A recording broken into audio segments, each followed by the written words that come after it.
for you to be considered great. It only takes for you to win once. You could lose 10 years in a row and you hit that right jug. Bam! That shit changed the goddamn game. Hello and welcome. My name is Eva, master's level professional in the field of psychology, author, and international book coach. And I am excited because today we are rolling right along with our series on the memoir, and we will be discussing the rapper known as Rick Ross. So when I started this series, I knew that he had a book out, so I certainly wanted to grab it and read up on this guy. I know there's certainly more than meets the eye, and I was not disappointed. He discusses topics like his illnesses, run-ins with the law, his relationship with his parents, friends, rise to stardom, and all of that good stuff.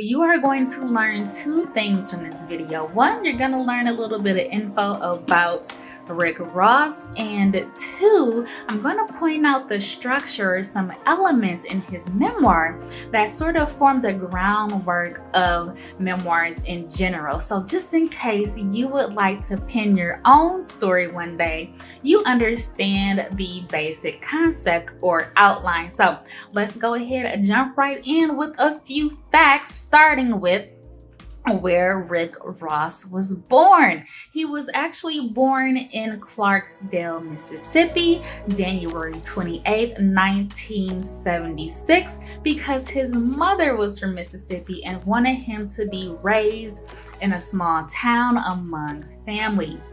Now, shortly thereafter, the family moves to Miami, part of the musical influence that he is known for. So let's get into some more facts.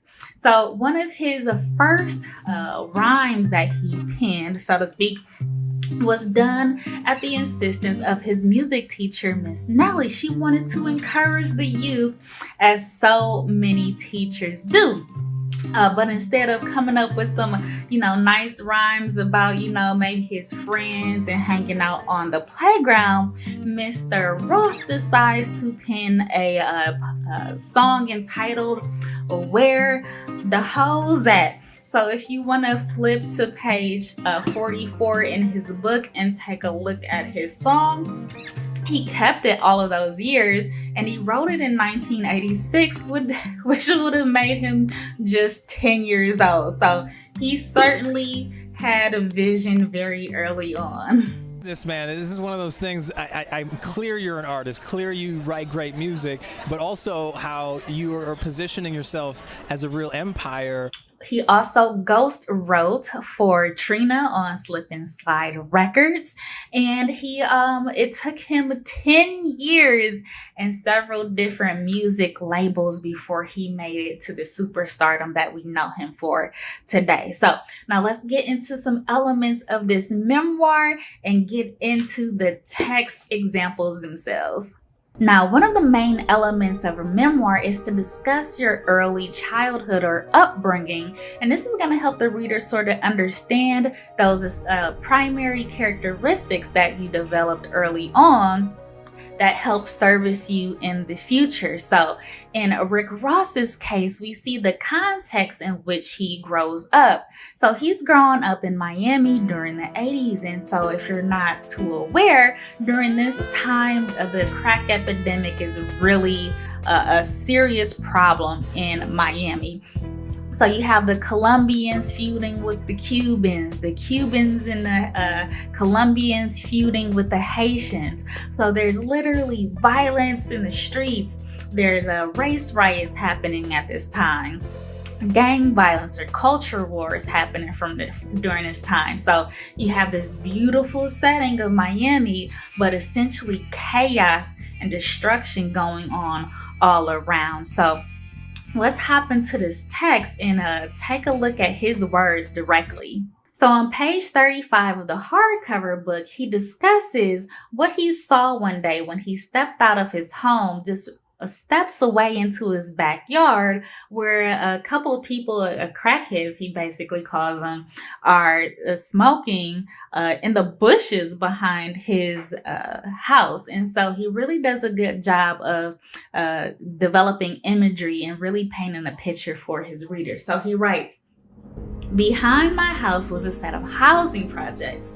In the bushes that separated my backyard and the apartments lived two junkies. Sometimes I'd watch them from my bedroom window. At night, I could only make out the flicker of flame from when they'd light up their crack. The cloud of smoke looked different than when my daddy smoked his cigarettes. He smoked Benson and Hedges menthol 100s. The crack smoke was thicker. It almost looked blue." So you can almost see what he was seeing. You can see the lighter flicker, and you can see the smoke haze clouds drifting up from these bushes. He really does a good job of creating that imagery from it for us. So we see sort of the environment that he sees through his eyes. So make sure you do that if you ever write a story.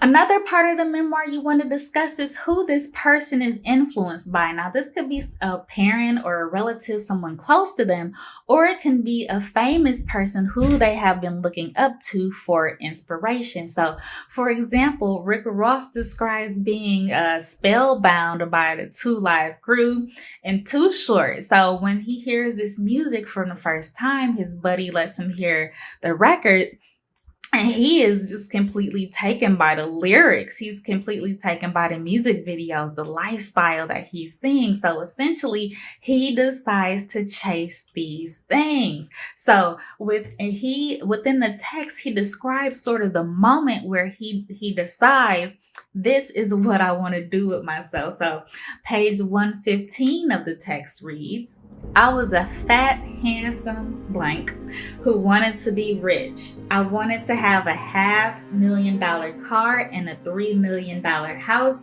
And I wanted to have a pretty blank in a bikini with me in the jacuzzi. You have to understand, blank in Miami were not rapping about any type of boss blank like that back then." So even when he was in the studio, sort of in his early stages, working with Trick Daddy, working with Trina, he knew what he was after. So this is where like the hustler mentality, like he digs in and chases this dream like no other. Now, of course, when you are reading a memoir or you're writing one of your own, you want to discuss those turning points in your life where you are reaching that goal or overcoming an obstacle. So in Rick Ross's case, he wanted to get to the top. And it was, as I mentioned, it was taking him years and years and years to make the right moves and make the right music and sort of interact with the right people so he could get to where he needed to be. And essentially, he needed to prove himself in the rap game. And that moment came with the, of course, a hit that we have all heard, which is Every Day I'm Hustling. So one of my favorite hits by him, of course. Now, he ended up writing that on his way to the venue. So he's opening for Trina. He gets this beat. It touches his soul, he says. So let's go ahead and just take a closer look at that line. Page 142 of the hardcover book, Ross writes, "The way the crowd responded to me that night was something I had never experienced. Nobody at this show had ever heard hustling. It wasn't even a song. I had written a verse to an instrumental in the van 2 hours earlier. Now, somehow there were 1,000 people in front of me screaming, 'Every day I'm hustling,' in a unison, like it was a classic record they had all heard 1,000,000 times before."